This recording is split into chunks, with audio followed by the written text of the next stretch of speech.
Vous êtes sur France 24 et vous avez raison. Bienvenue sur le Journal de l'Afrique. À la une ce soir, 3 mois jour pour jour après le coup d'État au Niger. Quelle est la situation sur place? Que devient le président Bazoum? Quid de la réponse de la CEDEAO qui avait promis une intervention militaire? Nous ferons dans cette édition le point avec notamment notre correspondant dans la région, Serge Daniel. Rencontre au sommet à Addis Abeba avec les responsables politiques soudanais. Objectif pour la société civile, prendre part aux négociations que les militaires conduisent depuis 6 mois sans eux. Reportage à suivre. Et cette nouvelle montée de violence dans l'est de la RDC, les affrontements se rapprochent de Goma. Un soldat de la force régionale est-africaine est mort. Une situation sécuritaire qui rend difficile le travail des organisations humanitaires. C'était il y a 3 mois, jour pour jour, des militaires annonçaient à la télévision nationale le renversement du gouvernement au Niger. Ce pays, réputé stable, avec un chef d'État élu démocratiquement, devenait le 3e de la région à être victime de coups d'État. Retour sur les faits avec Clémence Valère. Niamey, le 26 juillet 2023. Des militaires nigériens annoncent avoir renversé le président Mohamed Bazoum et pris le contrôle du pays. Toutes les institutions ici de la 7e République sont suspendues. Les forces de défense et de sécurité gèrent la situation. Il est demandé à tous les partenaires extérieurs de ne pas s'ingérer. Le coup d'État est vivement condamné par la communauté internationale et la majorité des membres de la communauté économique des États de l'Afrique de l'Ouest. Ces derniers menacent les putschistes d'intervenir militairement s'ils ne rendent pas le pouvoir au président démocratiquement élu. Si les moyens pacifiques échouent, la CEDEAO ne peut pas se contenter de baisser les bras. Les moyens d'action comprennent l'utilisation de la force. Il s'agit donc d'une option tout à fait envisageable. Une menace militaire qui n'a pas abouti. La CEDEAO continuant les discussions diplomatiques tout en instaurant des sanctions économiques. Des conséquences financières qui pèsent sur le budget de l'État nigérien, qui dépend à 40% des aides internationales. Entre-temps, les auteurs du coup engagent un bras de fer avec Paris. Le 25 août, ils ordonnent à la France de retirer ses 1500 soldats stationnés dans le pays et le départ immédiat de l'ambassadeur. De son côté, le président déchu Mohamed Bazoum et sa famille sont toujours confinés à la résidence présidentielle dans des conditions de vie difficiles selon son parti. Le 19 octobre, la junte accuse l'ancien dirigeant d'avoir tenté de s'échapper. Accusation démentie par ses proches. Depuis le coup d'État, la situation économique et sécuritaire du Niger s'est brutalement dégradée. Le pays fait face à une recrudescence d'attaques terroristes, des attaques que la junte avait promis de contenir. Ce coup d'État au Niger serait-il devenu un cas d'école pour la CEDEAO? L'organisation sous-régionale avait menacé d'une intervention militaire dès le début du coup, intervention qui 3 mois plus tard n'a toujours pas eu lieu. Décryptage avec notre correspondant dans la région, Serge Daniel.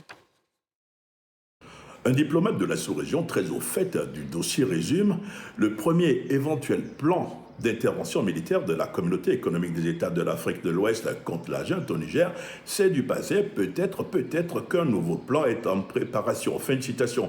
En clair, les troupes des pays contributeurs à la force militaire CEDEAO, comme le Nigeria, le Sénégal et même la Côte d'Ivoire, ces troupes sont désormais en position au repos. Elles ne sont donc plus en alerte. Nos interlocuteurs sont tous unanimes. Le président du Nigeria, Bola Tinubu, dont le pays est la locomotive de l'éventuelle intervention militaire contre le Niger, a pour le moment freiné les 4 fers de l'attelage.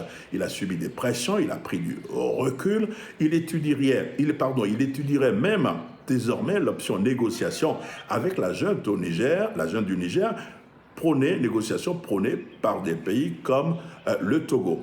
La certitude, c'est que 3 mois après le coup d'État de Niamey, les sanctions prises par l'institution sous-régionale se font durement ressenties dans le pays, comme l'a reconnu récemment devant le micro de France 24, le numéro 3 du régime, le général Toumba, ministre d'État chargé de l'Intérieur. Les responsables politiques civils soudanais se sont réunis cette semaine à Addis Abeba. L'objectif pour la société civile, c'est prendre part aux négociations que les militaires organisent sans eux depuis 6 mois. Anciens membres du gouvernement, partis politiques, comités de résistance, représentants de la société civile se sont réunis pendant 4 jours pour essayer de surmonter leurs divisions. Reportage de Clotilde Hazard sur place. C'est la plus grande réunion de la société civile soudanaise depuis le début de la guerre. L'ancien Premier ministre, M. Abdallah Hamdok, rencontre d'autres figures politiques jusqu'ici en désaccord. Pour espérer arrêter la guerre et peser dans les négociations, ils veulent s'unir et proposer une alternative concrète. Comment est-ce que nous allons nous organiser pour adopter une position de négociation commune qui est agréée par tous, et par la suite, comment est-ce que nous allons engager les communautés régionales et internationales. À un moment donné, nécessairement, il faut parler à ceux qui portent les armes. On ne peut pas arrêter la guerre sans leur parler. Et il y a une forte résistance à cela pour le moment. Quelques membres de comités de résistance sont là, ces organes nés de la révolution censés aider à la transition démocratique. La majorité reste opposée à l'alliance avec les partis politiques jugés trop proches de l'armée. Il y a des mésententes dans le front civil. On ne le nie pas.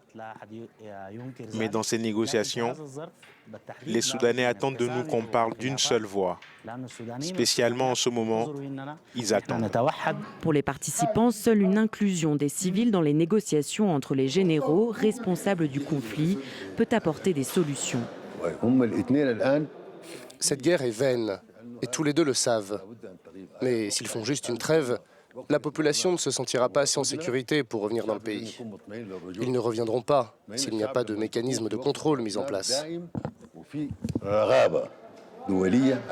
Le Front civil souhaite y participer pour organiser une transition vers un projet politique concret et à terme mettre en place un gouvernement démocratique. On passe à la situation sécuritaire dans l'est de la République démocratique du Congo où les affrontements se sont intensifiés depuis 2 jours et se rapprochent de la ville de Goma. Un soldat de la force est-africaine est décédé à cause des tirs de mortier à Kibumba. Une situation sécuritaire tendue et extrêmement volatile qui rend difficile le travail des organisations humanitaires. Les précisions de notre correspondante Aurélie Bazara-Kibangula. La distribution d'aide alimentaire est suspendue sur les sites de déplacés proches de Goma. C'est ce que nous a expliqué le Programme alimentaire mondial. Une décision que cette agence des Nations Unies explique par une situation sécuritaire qui s'est détériorée. Les combats se sont intensifiés dans les territoires de Massissi et de Rutshuru, provoquant la fuite de plus de 200 000 personnes depuis début octobre. Mais surtout, ces combats sont signalés à une vingtaine de kilomètres de Goma. Nous ne connaissons plus la situation sur le terrain. On se demande si on peut rentrer chez nous. J'habite dans une zone sous contrôle du M23. Si on y retourne, on craint que les rebelles nous disent que nous sommes des femmes de membres de groupes armés et nous tuent. Nous sommes fatigués, nous voulons rentrer chez nous. On ne vit pas ici, on survit. Là où nos épouses allaient récolter des feuilles de manioc ou des haricots, il y a maintenant des produits chimiques. Avec la coupure de l'aide humanitaire, nous ne savons pas comment nous allons vivre.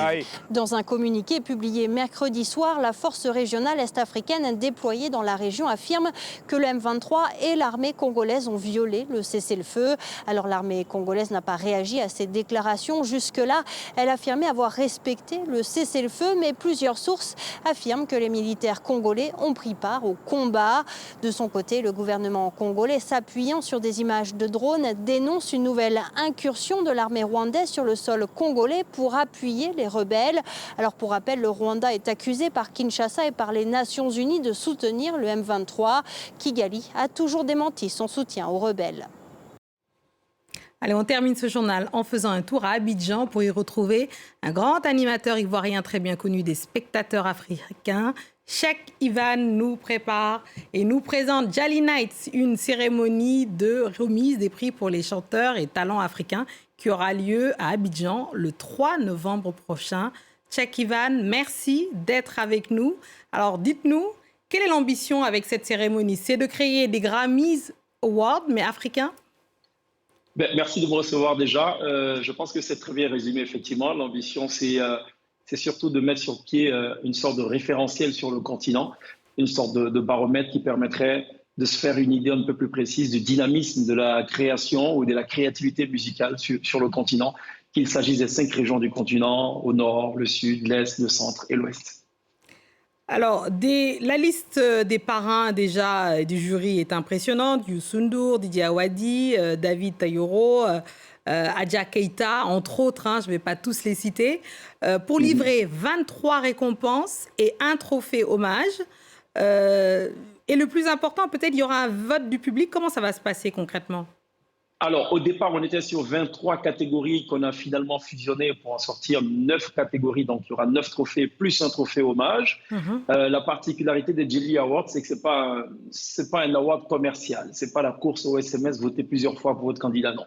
Il y a 4 barrières à l'entrée. La première, il faut d'abord s'inscrire sur un site Internet, choisir la catégorie dans laquelle on souhaite compétir. Donc, l'inscription peut venir soit de l'artiste lui-même, soit de membres de son staff ou d'un fan, tout simplement.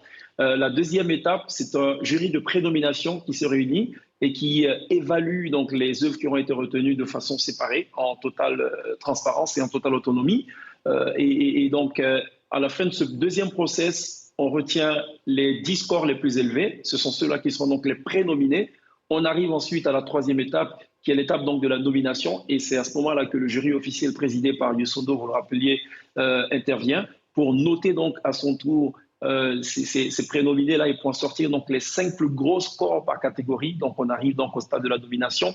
Et enfin, la quatrième et dernière étape, c'est l'étape du vote, à la fois de ce même jury officiel qui va compter pour 25% et le vote du public qui compte pour 75%. Mais attention, impossibilité pour chaque votant de voter plus d'une fois. Voilà. Ah, mais comment on va vérifier ça, justement ? Parce que tout ça, c'est surveillé par un cabinet, par un commissaire de justice qui est agréé légalement et qui veille donc à la transparence de tout le process.